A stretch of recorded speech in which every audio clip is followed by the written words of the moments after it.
Once upon a time, there reigned over Persia a sultan named Khosrusha, who from his boyhood had been fond of putting on a disguise and seeking adventures in all parts of the city. Accompanied by one of his officers, disguised like himself, and no sooner was his father buried, and the ceremonies over that marked his accession to the throne, than the young man hastened to throw off his robes of state, and calling to his vizier to make ready likewise, stole out in the simple dress of a private citizen into the less known streets of the capital. Passing down a lonely street, the Sultan heard women's voices in loud discussion, and peeping through a crack in the door, he saw 3 sisters sitting on a sofa in a large hall, talking in a very lively and earnest manner. Judging from the few words that reached his ear, they were each explaining what sort of men they wished to marry. "I ask nothing better," cried the eldest, "than to have the Sultan's baker for a husband. Think of being able to eat as much as one wanted, of that delicious bread that is baked for His Highness alone. Let us see if your wish is as good as mine." "I," replied the second sister, "should be quite content with the Sultan's head cook. What delicate stews I should feast upon, and as I am persuaded that the Sultan's bread is used all through the palace, I should have that into the bargain. You see, my dear sister, my taste is as good as yours." It was now the turn of the youngest sister, who was by far the most beautiful of the 3, and had besides more sense than the other 2. "As for me," she said, "I should take a higher flight, and if we are to wish for husbands, nothing less than the Sultan himself will do for me." The Sultan was so much amused by the conversation he had overheard that he made up his mind to gratify their wishes, and turning to the Grand Vizier, he bade him note the house, and on the following morning to bring the ladies into his presence. The Grand Vizier fulfilled his commission, and hardly giving them time to change their dresses, desired the 3 sisters to follow him to the palace. Here they were presented one by one, and when they had bowed before the Sultan, the sovereign abruptly put the question to them, "Tell me, do you remember what you wished for last night when you were making merry? Fear nothing, but answer me the truth." These words, which were so unexpected, threw the sisters into great confusion. Their eyes fell, and the blushes of the youngest did not fail to make an impression on the heart of the Sultan. All 3 remained silent, and he hastened to continue, "Do not be afraid. I have not the slightest intention of giving you pain, and let me tell you at once that I know the wishes formed by each one. You," he said, turning to the youngest, "who desired to have me for an husband, shall be satisfied this very day. And you," he added, addressing himself to the other 2, "shall be married at the same moment to my baker and to my chief cook." When the Sultan had finished speaking, the 3 sisters flung themselves at his feet, and the youngest faltered out, "Oh, sire, since you know my foolish words, believe, I pray you, that they were only said in joke. I am unworthy of the honor you propose to do me, and I can only ask pardon for my boldness." The other sisters also tried to excuse themselves, but the Sultan would hear nothing. "No, no," he said, "my mind is made up. Your wishes shall be accomplished." So the 3 weddings were celebrated that same day, but with a great difference. that of the youngest was marked by all the magnificence that was customary at the marriage of the Shah of Persia, while the festivities attending the nuptials of the Sultan's baker and his chief cook were only such as were suitable to their conditions. This, though quite natural, was highly displeasing to the elder sisters, who fell into a passion of jealousy, which in the end caused a great deal of trouble and pain to several people, and the first time that they had the opportunity of speaking to each other, which was not till several days later at a public bath. They did not attempt to disguise their feelings. "Can you possibly understand what the Sultan saw in that little cat?" said one to the other, "for him to be so fascinated by her?" "Oh, I say nothing of myself," replied the elder. "And if the Sultan had chosen you, it would have been all very well. But it really grieves me that he should have selected a wretched little creature like that. However, I will be revenged on her somehow, and I beg you will give me your help in the matter, and to tell me anything that you can think of that is likely to mortify her." In order to carry out their wicked scheme, the two sisters met constantly to talk over their ideas, though all the while they pretended to be as friendly as ever towards the Sultana, who, on her part, invariably treated them with kindness. For a long time, no plan occurred to the two plotters that seemed in the least likely to meet with success. But at length, the expected birth of an heir gave them the chance for which they had been hoping. Meanwhile, the cradle continued to float peacefully along the canal, till, on the outskirts of the royal gardens, it was suddenly perceived by the intendant, one of the highest and most respected officials in the kingdom. "Go," he said to a gardener who was working near, "and get that cradle out for me." The gardener did as he was bid, and soon placed the cradle in the hands of the intendant. The official was much astonished to see that the cradle, which he had supposed to be empty, contained a baby, which, young though it was, already gave promise of great beauty, having no children himself, although he had been married some years.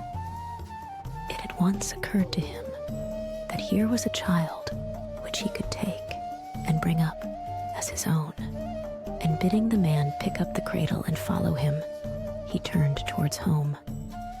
"My wife," he exclaimed as he entered the room, "Heaven has denied us any children, but here is one that has been sent in their place. Send for a nurse, and I will do what is needful publicly to recognize it as my son." The wife accepted the baby with joy, and though the intendant saw quite well that it must have come from the royal palace, he did not think it was his business to inquire further into the mystery. The following year, another prince was born and sent adrift. But happily for the baby, the intendant of the gardens again was walking by the canal and carried it home as before. The Sultan, naturally enough, was still more furious the second time than the first.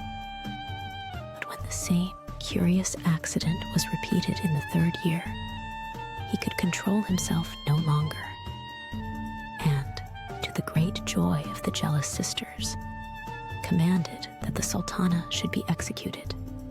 But the poor lady was so much beloved at court that not even the dread of sharing her fate could prevent the Grand Vizier and the courtiers from throwing themselves at the Sultan's feet and imploring him not to inflict so cruel a punishment for what, after all, was not her fault. "Let her live," entreated the Grand Vizier, "and banish her from your presence for the rest of her days. That in itself will be punishment enough." His first passion spent, the Sultan had regained his self-command. "Let her live then," he said, "since you have it so much at heart. But if I grant her life, it shall only be on one condition, which shall make her daily pray for death. Let a box be built for her at the door of the principal mosque, and let the window of the box be always open. There she shall sit, in the coarsest clothes, and every Mussulman who enters the mosque shall spit in her face in passing. Anyone that refuses to obey shall be exposed to the same punishment himself. You, Vizier, will see that my orders are carried out." The Grand Vizier saw that it was useless to say more, and, full of triumph, the sisters watched the building of the box, and then listened to the jeers of the people at the helpless sultana sitting inside. But the poor lady bore herself with so much dignity and meekness that it was not long before she had won the sympathy of those that were best among the crowd. But it is now time to return to the fate of the third baby, this time a princess. Like its brothers, it was found by the intendant of the gardens and adopted by him and his wife, and all three were brought up with the greatest care and tenderness. As the children grew older, their beauty and air of distinction became more and more marked, and their manners had all the grace and ease that is proper to people of high birth. The princes had been named by their foster father Bahman and Perviz, after two of the ancient kings of Persia, while the princess was called Parizade, or the child of the genii. The intendant was careful to bring them up as befitted their real rank, and soon appointed a tutor to teach the young princes how to read and write. And the princess, determined not to be left behind, showed herself so anxious to learn with her brothers that the intendant consented to her joining in their lessons. And it was not long before she knew as much as they did. From that time, all their studies were done in common. They had the best masters for the fine arts, geography, poetry, history, and science. And even for sciences which are learned by few. And every branch seemed so easy to them that their teachers were astonished at the progress they made. The princess had a passion for music and could sing and play upon all sorts of instruments. She could also ride and drive as well as her brothers, shoot with a bow and arrow, and throw a javelin with the same skill as they, and sometimes even better. In order to set off these accomplishments, the intendant resolved that his foster children should not be pent up any longer in the narrow borders of the palace gardens, where he had always lived. So he bought a splendid country house a few miles from the capital, surrounded by an immense park. This park he filled with wild beasts of various sorts, so that the princes and princess might hunt as much as they pleased. When everything was ready, the intendant threw himself at the Sultan's feet, and after referring to his age and his long services, begged His Highness's permission to resign his post. This was granted by the Sultan in a few gracious words, and he then inquired what reward he could give to his faithful servant. But the intendant declared that he wished for nothing except the continuance of His Highness's favor. And prostrating himself once more, he retired from the Sultan's presence, 5 or 6 months passed away in the pleasures of the country, when death attacked the intendant so suddenly that he had no time to reveal the secret of their birth to his adopted children. And as his wife had long been dead also, it seemed as if the princes and the princess would never know that they had been born to a higher station than the one they filled. Their sorrow for their father was very deep, and they lived quietly on in their new home without feeling any desire to leave it for court gaiety or intrigues. One day, the princes as usual went out to hunt, but their sister remained alone in her apartments. While they were gone, an old Mussulman devotee appeared at the door and asked leave to enter, as it was the hour of prayer. The princess sent orders at once that the old woman was to be taken to the private oratory in the grounds, and when she had finished her prayers, was to be shown the house and gardens, and then to be brought before her. Although the old woman was very pious, she was not at all indifferent to the magnificence of all around her, which she seemed to understand as well as to admire. And when she had seen it all, she was led by the servants before the princess, who was seated in a room which surpassed in splendor all the rest. "My good woman," said the princess, pointing to a sofa, "come and sit beside me. I am delighted at the opportunity of speaking for a few moments with so holy a person." The old woman made some objections to so much honor being done her, but the princess refused to listen and insisted that her guest should take the best seat, and as she thought she must be tired, ordered refreshments.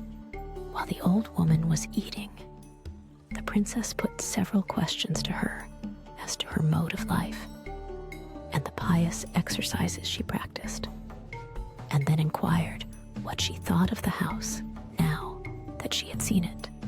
"Madam," replied the pilgrim, "one must be hard indeed to please to find any fault. It is beautiful, comfortable, and well ordered, and it is impossible to imagine anything more lovely than the garden.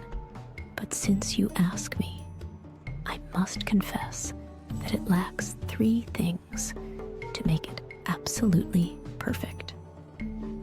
"And what can they be?" cried the princess. "Only tell me, and I will lose no time in getting them." "The 3 things, madam," replied the old woman, "are first the talking bird, whose voice draws all other singing birds to it to join in chorus, and second, the singing tree, where every leaf is a song that is never silent, and lastly, the golden water, of which it is only needful to pour a single drop into a basin for it to shoot up into a fountain, which will never be exhausted, nor will the basin ever overflow." "Oh, how can I thank you," cried the princess, "for telling me of such treasures? But add, I pray you, to your goodness by further informing me where I can find them." "Madam," replied the pilgrim, "I should ill repay the hospitality you have shown me if I refused to answer your question. The 3 things of which I have spoken are all to be found in one place, on the borders of this kingdom, towards India. Your messenger has only to follow the road that passes by your house for 20 days, and at the end of that time, he is to ask the first person he meets for the talking bird, the singing tree, and the golden water."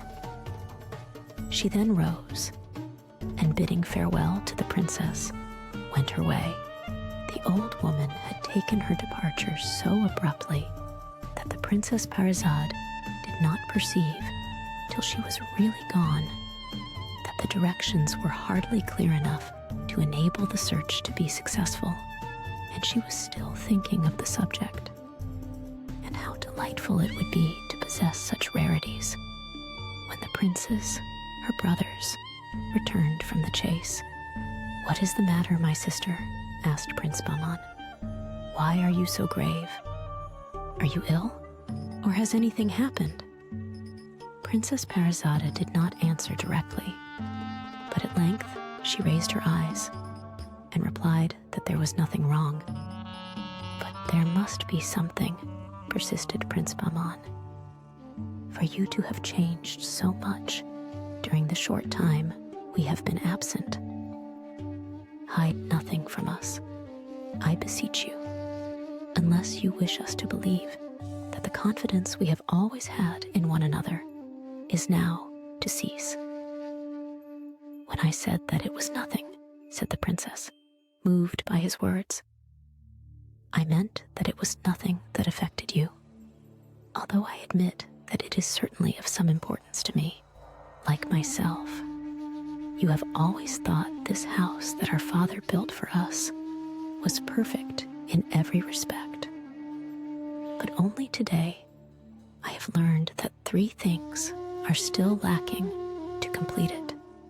These are the talking bird, the singing tree, and the golden water."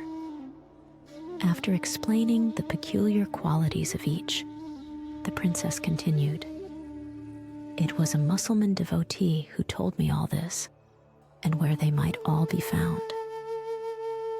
Perhaps you will think that the house is beautiful enough as it is, and that we can do quite well without them. But in this, I cannot agree with you, and I shall never be content until I have got them. So counsel me, I pray, whom to send on the undertaking." "My dear sister," replied Prince Bahman, "that you should care about the matter is quite enough, even if we took no interest in it ourselves. But we both feel with you, and I claim, as the elder, the right to make the first attempt, if you will tell me where I am to go and what steps I am to take." Prince Perviz at first objected that, being the head of the family, his brother ought not to be allowed to expose himself to danger. But Prince Bahman would hear nothing, and retired to make the needful preparations for his journey. The next morning, Prince Bahman got up very early, and after bidding farewell to his brother and sister, mounted his horse. But just as he was about to touch it with his whip, he was stopped by a cry from the princess. "Oh, perhaps after all you may never come back. One never can tell what accidents may happen. Give it up, I implore you, for I would 1,000 times rather lose the talking bird and the singing tree and the golden water than that you should run into danger." "My dear sister," answered the prince, "accidents only happen to unlucky people, and I hope that I am not one of them. But as everything is uncertain, I promise you to be very careful. Take this knife," he continued, handing her one that hung sheathed from his belt, "and every now and then draw it out and look at it. As long as it keeps bright and clean as it is today, you will know that I am living. But if the blade is spotted with blood, it will be a sign that I am dead, and you shall weep for me."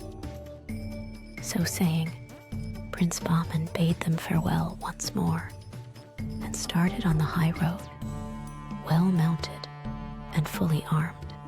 For 20 days he rode straight on, turning neither to the right hand nor to the left, till he found himself drawing near the frontiers of Persia. Seated under a tree by the wayside, he noticed a hideous old man with a long white mustache and beard that almost fell to his feet. His nails had grown to an enormous length, and on his head he wore a huge hat, which served him for an umbrella Prince Bahman, who, remembering the directions of the old woman, had been since sunrise on the lookout for someone, recognized the old man at once to be a dervish. He dismounted from his horse and bowed low before the holy man, saying by way of greeting, "My father, may your days be long in the land, and may all your wishes be fulfilled." The dervish did his best to reply, but his mustache was so thick that his words were hardly intelligible. And the prince, perceiving what was the matter, took a pair of scissors from his saddle pockets and requested permission to cut off some of the mustache, as he had a question of great importance to ask the dervish. The dervish made a sign that he might do as he liked, and when a few inches of his hair and beard had been pruned all round, the prince assured the holy man that he would hardly believe how much younger he looked. The dervish smiled at his compliments and thanked him for what he had done. "Let me," he said, "show you my gratitude for making me more comfortable by telling me what I can do for you." "Gentle dervish," replied Prince Bahman, "I come from far, and I seek the talking bird, the singing tree, and the golden water. I know that they are to be found somewhere in these parts, but I am ignorant of the exact spot. Tell me, I pray you, if you can, so that I may not have traveled on a useless quest." While he was speaking, the prince observed a change in the countenance of the dervish, who waited for some time before he made reply. "My lord," he said at last, "I do know the road for which you ask, but your kindness and the friendship I have conceived for you make me loth to point it out." "But why not?" inquired the prince. "What danger can there be?" "The very greatest danger," answered the dervish. "Other men, as brave as you, have ridden down this road and have put me that question. I did my best to turn them also from their purpose, but it was of no use. Not one of them would listen to my words, and not one of them came back. Be warned in time and seek to go no further. I am grateful to you for your interest in me," said Prince Bahman, "and for the advice you have given, though I cannot follow it. But what dangers can there be in the adventure which courage and a good sword cannot meet?" "And suppose," answered the dervish, "that your enemies are invisible, how then?" "Nothing will make me give it up," replied the prince. "And for the last time I ask you to tell me where I am to go." When the dervish saw that the prince's mind was made up, he drew a ball from a bag that lay near him and held it out. "If it must be so," he said with a sigh, "take this, and when you have mounted your horse, throw the ball in front of you. It will roll on till it reaches the foot of a mountain, and when it stops, you will stop also. You will then throw the bridle on your horse's neck without any fear of his straying, and will dismount. On each side, you will see vast heaps of big black stones, and will hear a multitude of insulting voices, but pay no heed to them, and above all, beware of ever turning your head. If you do, you will instantly become a black stone like the rest. For those stones are in reality men like yourself, who have been on the same quest and have failed, as I fear that you may fail also.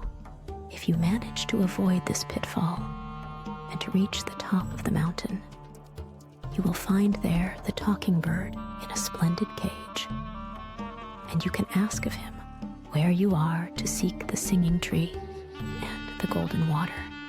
That is all I have to say. You know what you have to do and what to avoid. But if you are wise, you will think of it no more, but return whence you have come." The prince smilingly shook his head, and thanking the dervish once more, he sprang on his horse and threw the ball before him.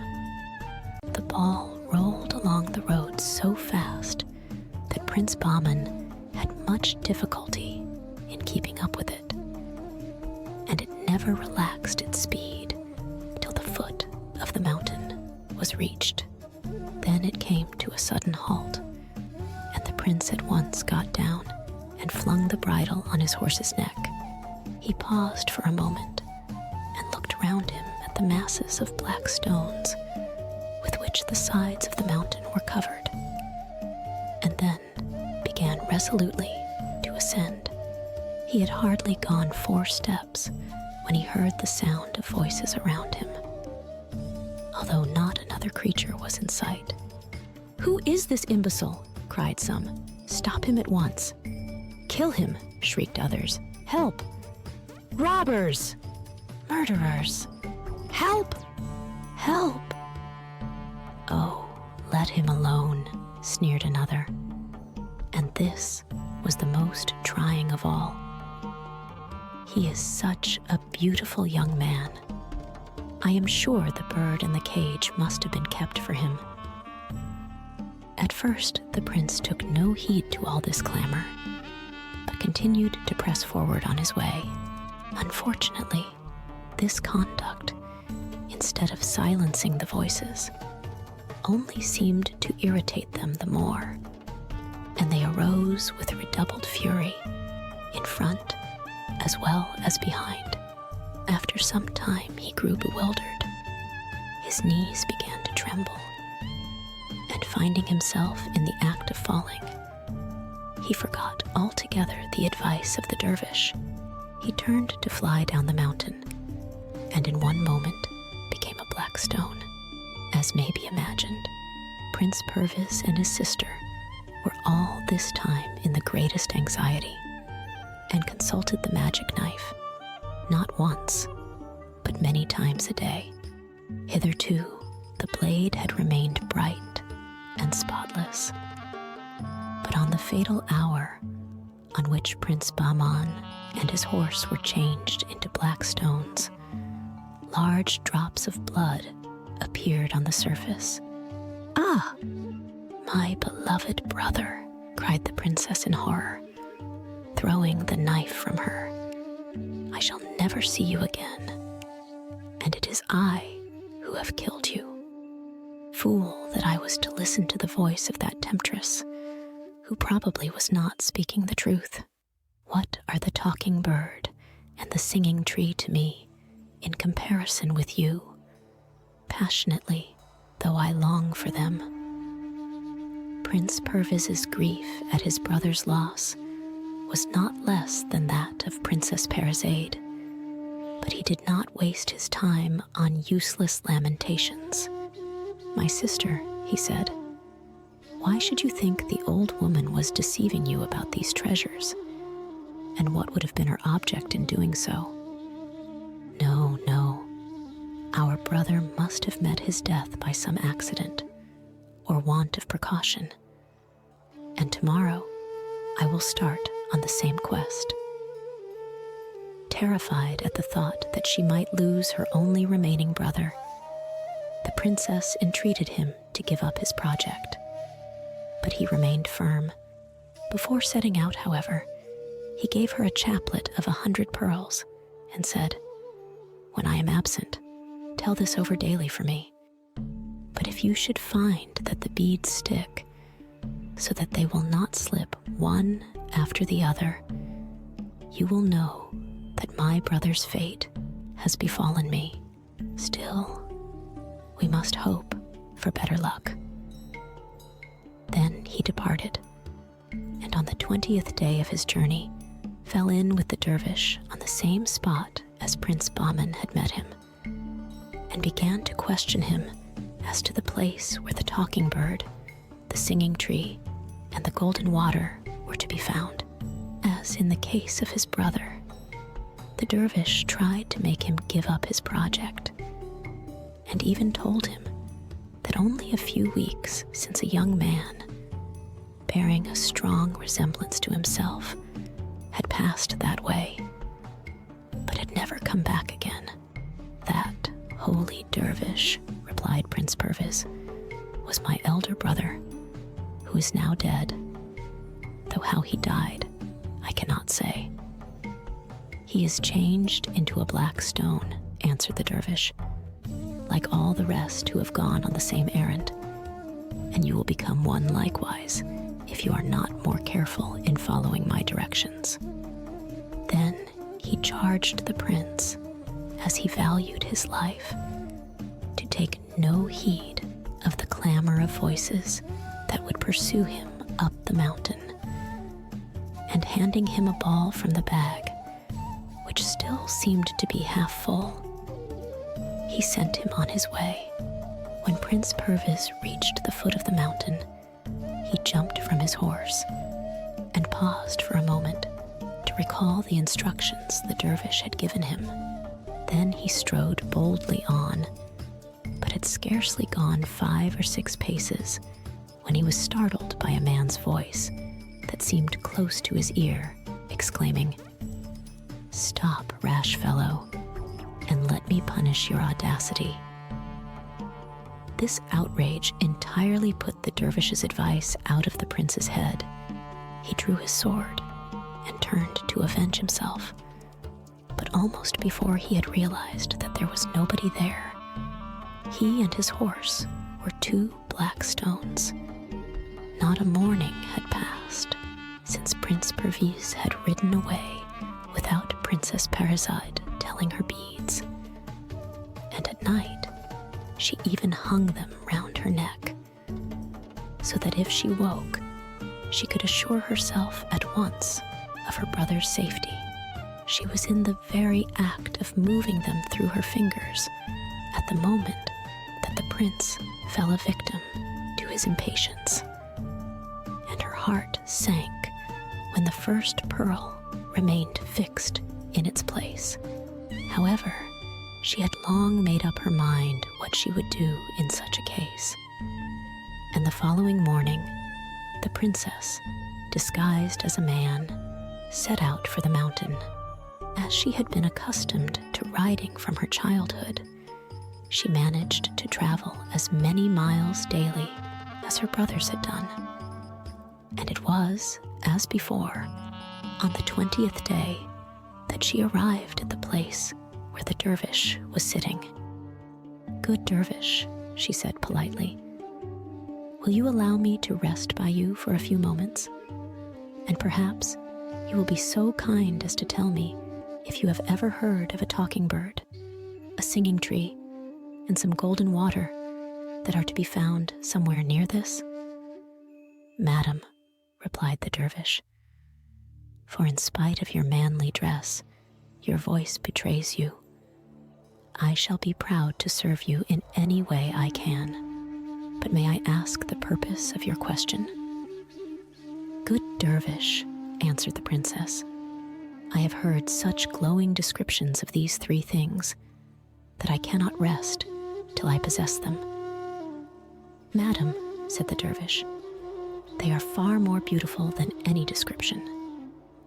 But you seem ignorant of all the difficulties that stand in your way, or you would hardly have undertaken such an adventure. Give it up, I pray you, and return home, and do not ask me to help you to a cruel death." "Holy Father," answered the princess, "I come from far, and I should be in despair if I turned back without having attained my object. You have spoken of difficulties. Tell me, I entreat you, what they are, so that I may know if I can overcome them, or see if they are beyond my strength."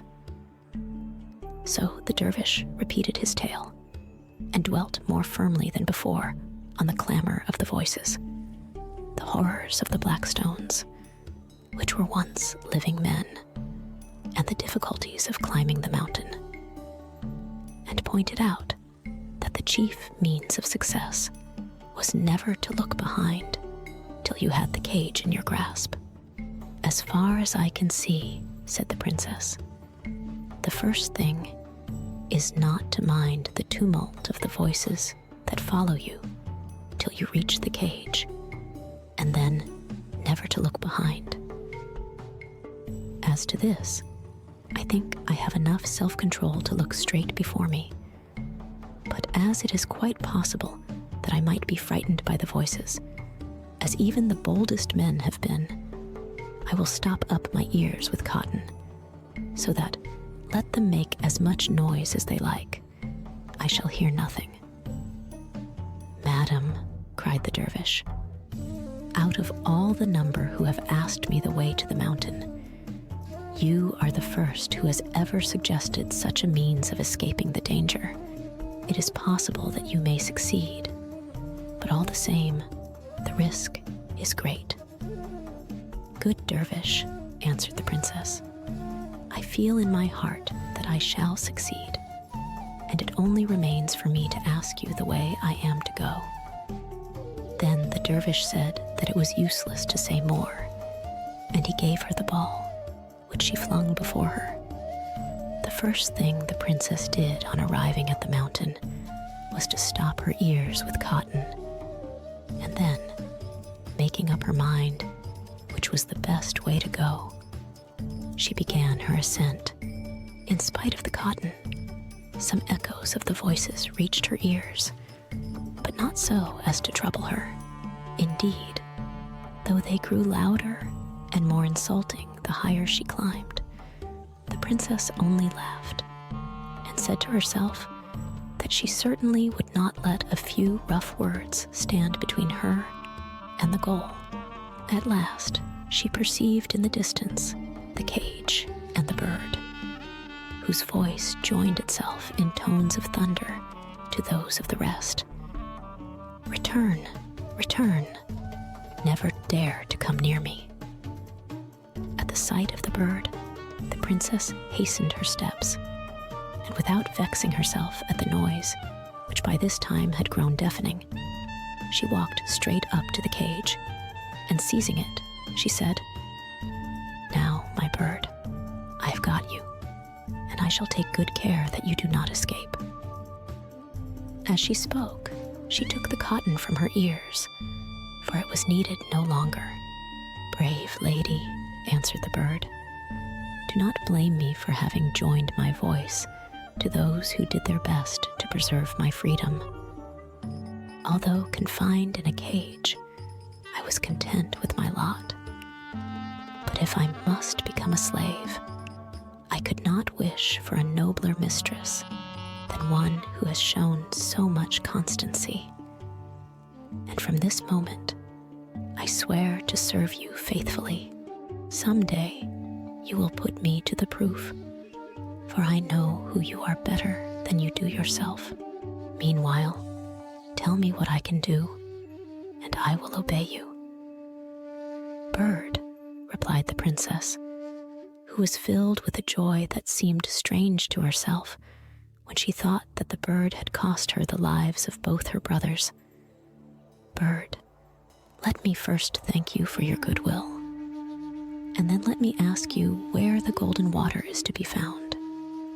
The bird described the place, which was not far distant, and the princess filled a small silver flask that she had brought with her for the purpose. She then returned to the cage and said, "Bird, there is still something else. Where shall I find the singing tree?" "Behind you, in that wood," replied the bird, and the princess wandered through the wood till a sound of the sweetest voices told her she had found what she sought. But the tree was tall and strong, and it was hopeless to think of uprooting it. "You need not do that," said the bird, when she had returned to ask counsel. "Break off a twig and plant it in your garden, and it will take root and grow into a magnificent tree."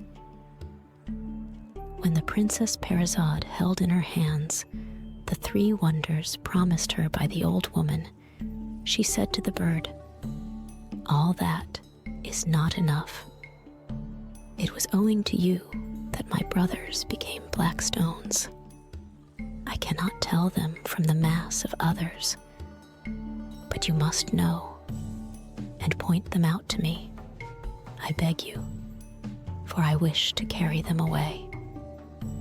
For some reason that the princess could not guess, these words seemed to displease the bird, and he did not answer. The princess waited a moment and then continued in severe tones, "Have you forgotten that you yourself said that you are my slave to do my bidding, and also that your life is in my power?" "No, I have not forgotten," replied the bird. "But what you ask is very difficult. However, I will do my best. If you look round," he went on, "you will see a pitcher standing near. Take it, and, as you go down the mountain, scatter a little of the water it contains over every black stone, and you will soon find your 2 brothers." Princess Parizade took the pitcher, and carrying with her besides the cage, the twig, and the flask, returned down the mountainside. At every black stone, she stopped and sprinkled it with water. And as the water touched it, the stone instantly became a man. When she suddenly saw her brothers before her, her delight was mixed with astonishment. "Why, what are you doing here?" she cried. "We have been asleep," they said. "Yes," returned the princess, "but without me, your sleep would probably have lasted till the day of judgment. Have you forgotten that you came here in search of the talking bird, the singing tree, and the golden water, and the black stones that were heaped up along the road? Look round and see if there is one left. These gentlemen and yourselves and all your horses were changed into these stones, and I have delivered you by sprinkling you with the water from this pitcher, as I could not return home without you, even though I had gained the prizes on which I had set my heart. I forced the talking bird to tell me how to break the spell." On hearing these words, Prince Bahman and Prince Perviz understood all they owed their sister, and the knights who stood by declared themselves her slaves and ready to carry out her wishes. But the princess, while thanking them for their politeness, explained that she wished for no company but that of her brothers, and that the rest were free to go where they would. So saying, the princess mounted her horse, and, declining to allow even Prince Bahman to carry the cage with the talking bird, she entrusted him with the branch of the singing tree, while Prince Perviz took care of the flask containing the golden water. Then they rode away, followed by the knights and gentlemen, who begged to be permitted to escort them. It had been the intention of the party to stop and tell their adventures to the dervish, but they found to their sorrow that he was dead, whether from old age or whether from the feeling that his task was done. They never knew. As they continued their road, their numbers grew daily smaller, for the knights turned off one by one to their own homes, and only the brothers and sister finally drew up at the gate of the palace. The princess carried the cage straight into the garden, and as soon as the bird began to sing, nightingales, larks, thrushes, finches, and all sorts of other birds mingled their voices in chorus. The branch she planted in a corner near the house, and in a few days it had grown into a great tree. As for the golden water, It was poured into a great marble basin specially prepared for it, and it swelled and bubbled, and then shot up into the air in a fountain 20 feet high. The fame of these wonders soon spread abroad, and people came from far and near to see and admire. After a few days, Prince Bahman and Prince Perviz fell back into their ordinary way of life and passed most of their time hunting. One day, it happened that the Sultan of Persia was also hunting in the same direction, and not wishing to interfere with his sport, the young men, on hearing the noise of the hunt approaching, prepared to retire. But, as luck would have it, they turned into the very path down which the Sultan was coming. They threw themselves from their horses and prostrated themselves to the earth. But the Sultan was curious to see their faces and commanded them to rise. The princes stood up respectfully, but quite at their ease, and the Sultan looked at them for a few moments without speaking. Then he asked who they were and where they lived. "Sire," replied Prince Bahman, "we are sons of your Highness's late intendant of the gardens, and we live in a house that he built a short time before his death, waiting till an occasion should offer itself to serve your Highness." "You seem fond of hunting," answered the Sultan. "Sire," replied Prince Bahman, "it is our usual exercise, and one that should be neglected by no man who expects to comply with the ancient customs of the kingdom and bear arms." The Sultan was delighted with this remark, and said at once, "In that case, I shall take great pleasure in watching you. Come, choose what sort of beasts you would like to hunt." The princes jumped on their horses and followed the Sultan at a little distance. They had not gone very far before they saw a number of wild animals appear at once, and Prince Bahman started to give chase to a lion, and Prince Perviz to a bear. Both used their javelins with such skill that directly they arrived within striking range, the lion and the bear fell, pierced through and through. Then Prince Perviz pursued a lion, and Prince Bahman a bear, and in a very few minutes they too lay dead. As they were making ready for a third assault, the Sultan interfered, and, sending one of his officials to summon them, he said, smiling, "If I let you go on, there will soon be no beasts left to hunt. Besides, your courage and manners have so won my heart that I will not have you expose yourselves to further danger. I am convinced that some day or other I shall find you useful as well as agreeable." He then gave them a warm invitation to stay with him altogether, but with many thanks for the honor done them, they begged to be excused and to be suffered to remain at home. The Sultan, who was not accustomed to see his offers rejected, inquired their reasons, and Prince Bahman explained that they did not wish to leave their sister, and were accustomed to do nothing without consulting all three together. "Ask her advice, then," replied the Sultan, "and tomorrow come and hunt with me, and give me your answer." The two princes returned home, but their adventure made so little impression on them that they quite forgot to speak to their sister on the subject.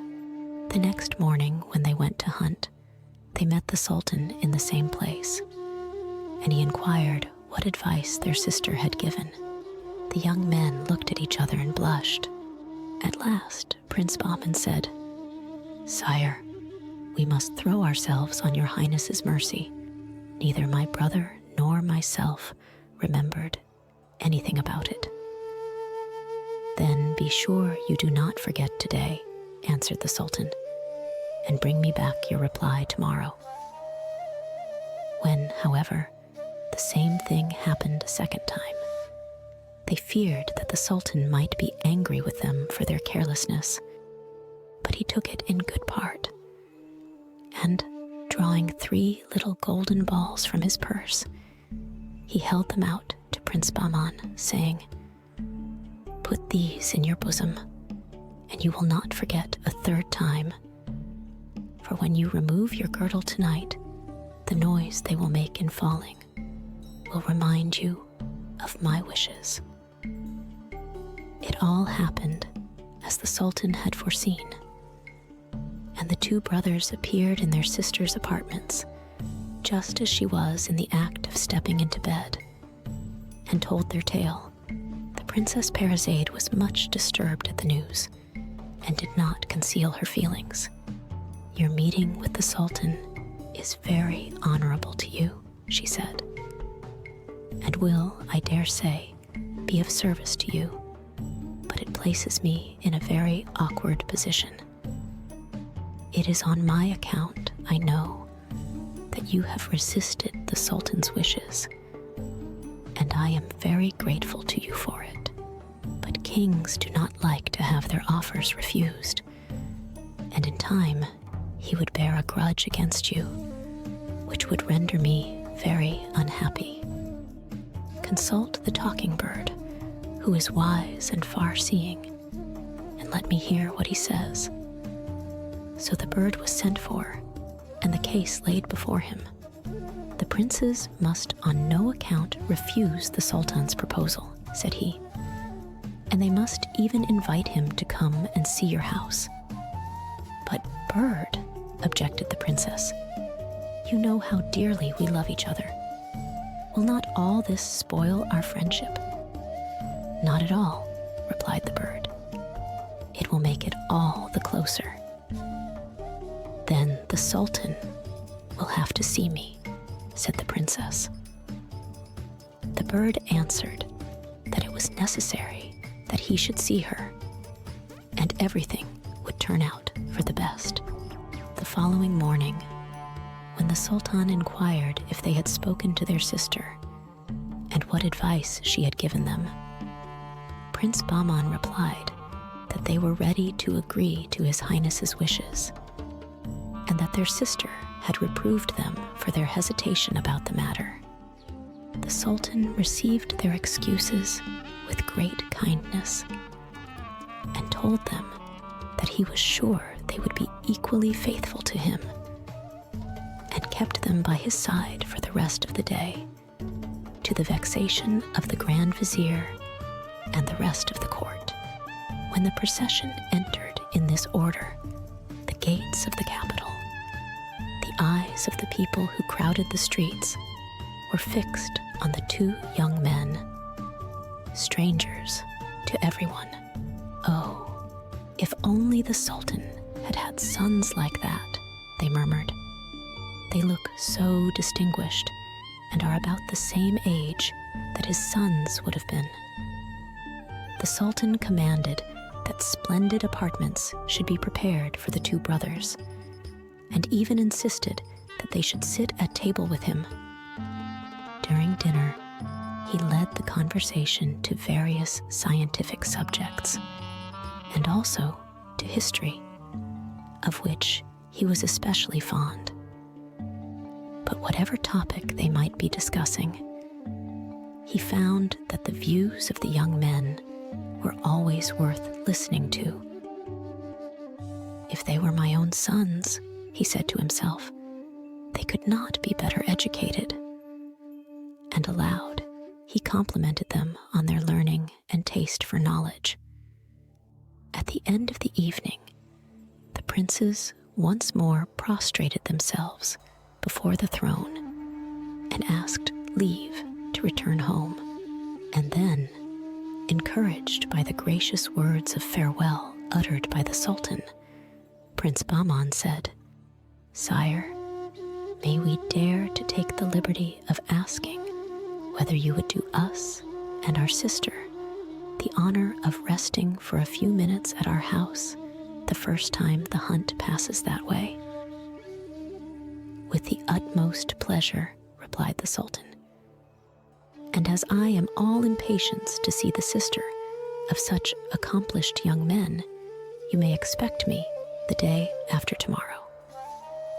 The princess was, of course, most anxious to entertain the Sultan in a fitting way. But as she had no experience in court customs, she ran to the talking bird and begged he would advise her as to what dishes should be served. "My dear mistress," replied the bird, "your cooks are very good, and you can safely leave all to them, except that you must be careful to have a dish of cucumbers stuffed with pearl sauce served with the first course." "Cucumbers stuffed with pearls," exclaimed the princess. "Why, bird, who ever heard of such a dish? The Sultan will expect a dinner he can eat, and not one he can only admire. Besides, if I were to use all the pearls I possess, they would not be half enough." "Mistress," replied the bird, "do what I tell you, and nothing but good will come of it. And as to the pearls, if you go at dawn tomorrow and dig at the foot of the first tree in the park, on the right hand, you will find as many as you want." The princess had faith in the bird, who generally proved to be right, and taking the gardener with her early next morning, followed out his directions carefully. After digging for some time, they came upon a golden box fastened with little clasps. These were easily undone, and the box was found to be full of pearls, not very large ones, but well shaped and of a good color.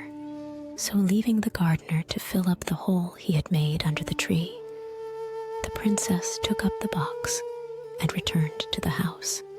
The two princes had seen her go out and had wondered what could have made her rise so early.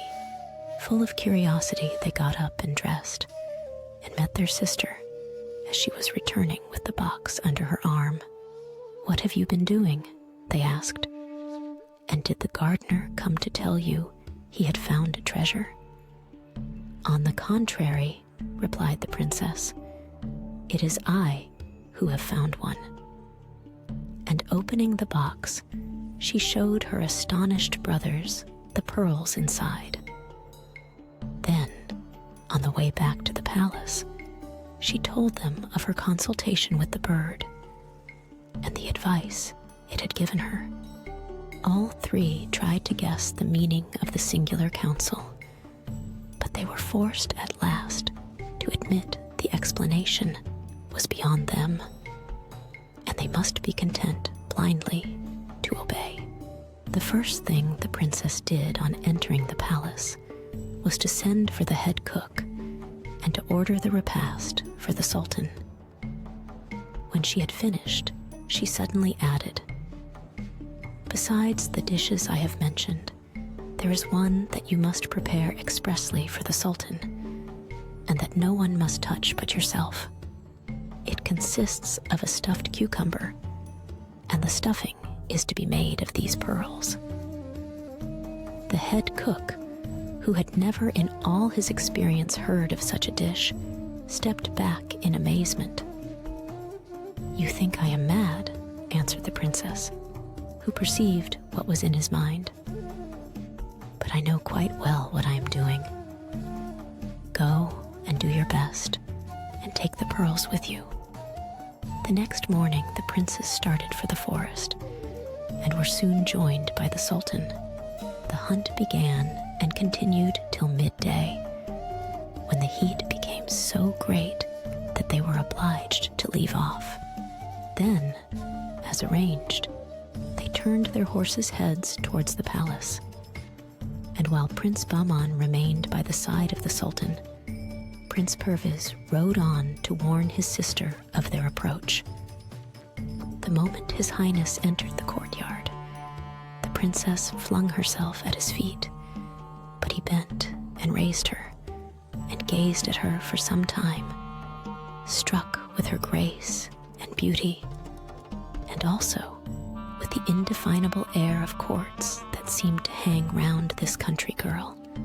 They are all worthy one of the other, he said to himself, and I am not surprised that they think so much of her opinions.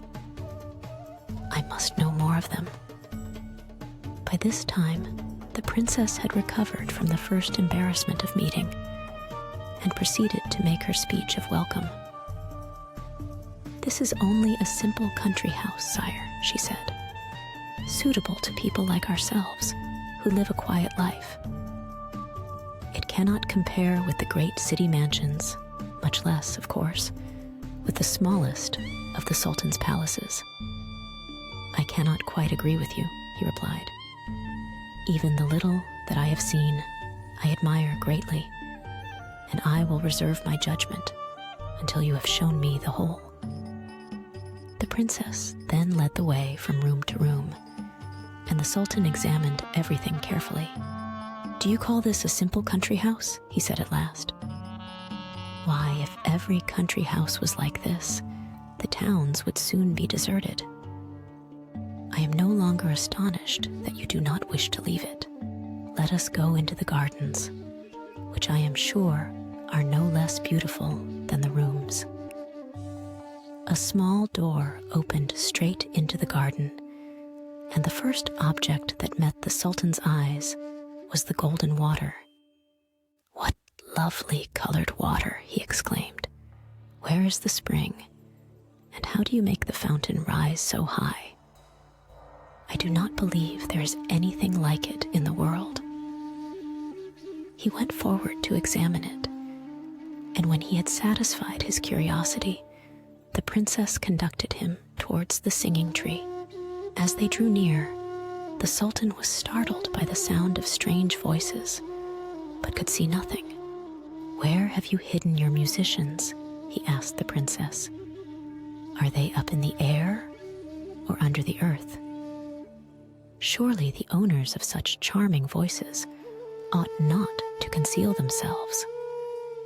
Sire, answered the princess, the voices all come from the tree which is straight in front of us, and if you will deign to advance a few steps, you will see that they become clearer. The Sultan did as he was told, and was so wrapped in delight at what he heard that he stood some time in silence. Tell me, madam, I pray you, he said at last, how this marvelous tree came into your garden. It must have been brought from a great distance, or else, fond as I am of all curiosities, I could not have missed hearing of it. What is its name? The only name it has, sire, replied she, is the singing tree, and it is not a native of this country. Its history is mixed up with those of the golden water and the talking bird, which you have not yet seen. If your highness wishes, I will tell you the whole story when you have recovered from your fatigue. Indeed, madam, returned he, you show me so many wonders that it is impossible to feel any fatigue. Let us go once more and look at the golden water, and I am dying to see the talking bird. The Sultan could hardly tear himself away from the golden water, which puzzled him more and more. You say, he observed to the princess, that this water does not come from any spring, neither is brought by pipes. All I understand is that neither it nor the singing tree is a native of this country. It is as you say, sire, answered the princess, and if you examine the basin, you will see that it is all in one piece, and therefore the water could not have been brought through it. What is more astonishing is that I only emptied a small flaskful into the basin, and it increased to the quantity you now see. Well, I will look at it no more today, said the Sultan. Take me to the talking bird. On approaching the house, the Sultan noticed a vast quantity of birds whose voices filled the air, and he inquired why they were so much more numerous here than in any other part of the garden. "Sire," answered the princess, "do you see that cage hanging in one of the windows of the saloon? That is the talking bird, whose voice you can hear above them all, even above that of the nightingale. And the birds crowd to this spot to add their songs to his." The Sultan stepped through the window, but the bird took no notice, continuing his song as before. "My slave," said the princess, "this is the Sultan. Make him a pretty speech." The bird stopped singing at once, and all the other birds stopped too. "The Sultan is welcome," he said. "I wish him long life and all prosperity."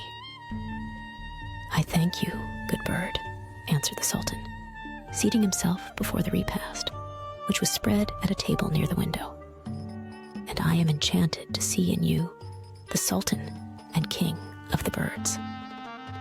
The Sultan, noticing that his favorite dish of cucumber was placed before him, proceeded to help himself to it, and was amazed too, and that the stuffing was of pearls.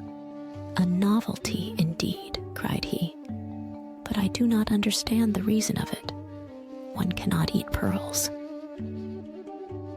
"Sire," replied the bird, before either the princes or the princess could speak, "surely your highness cannot be so surprised at beholding a cucumber stuffed with pearls, when you believed without any difficulty that the sultana had presented you, instead of children, with a dog, a cat, and a log of wood."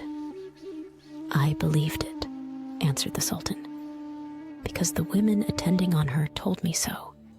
"The women, sire," said the bird, "were the sisters of the sultana, who were devoured with jealousy at the honor you had done her, and in order to revenge themselves, invented this story. Have them examined, and they will confess their crime. These are your children, who were saved from death by the intendant of your gardens, and brought up by him as if they were his own." Like a flash, the truth came to the mind of the Sultan. "Bird," he cried, "my heart tells me that what you say is true. My children," he added, "let me embrace you, and embrace each other, not only as brothers and sister, but as having in you the blood royal of Persia, which could flow in no nobler veins." When the first moments of emotion were over, the Sultan hastened to finish his repast, and then turning to his children, he exclaimed, "Today you have made acquaintance with your father. Tomorrow I will bring you the sultana, your mother. Be ready to receive her." The Sultan then mounted his horse and rode quickly back to the capital. Without an instant's delay, he sent for the Grand Vizier and ordered him to seize and question the sultana's sisters that very day. This was done. They were confronted with each other and proved guilty, and were executed in less than an hour. But the Sultan did not wait to hear that his orders had been carried out before going on foot, followed by his whole court to the door of the great mosque, and drawing the sultana with his own hand out of the narrow prison where she had spent so many years. "Madam," he cried, embracing her with tears in his eyes, "I have come to ask your pardon for the injustice I have done you, and to repair it as far as I may. I have already begun by punishing the authors of this abominable crime, and I hope you will forgive me when I introduce you to our children, who are the most charming and accomplished creatures in the whole world. Come with me and take back your position and all the honor that is due to you." This speech was delivered in the presence of a vast multitude of people who had gathered from all parts on the first hint of what was happening, and the news was passed from mouth to mouth in a few seconds. Early next day, the Sultan and Sultana, dressed in robes of state and followed by all the court, set out for the country house of their children. Here the Sultan presented them to the Sultana one by one, and for some time there was nothing but embraces and tears and tender words. Then they ate of the magnificent dinner which had been prepared for them, and after they were all refreshed, they went into the garden, where the Sultan pointed out to his wife the golden water and the singing tree. As to the talking bird, she had already made acquaintance with him. In the evening they rode together back to the capital, the princes on each side of their father, and the princess with her mother. Long before they reached the gates, the way was lined with people, and the air filled with shouts of welcome, with which were mingled the songs of the talking bird, sitting in its cage on the lap of the princess, and of the birds who followed it, and in this manner they came back to their father's palace.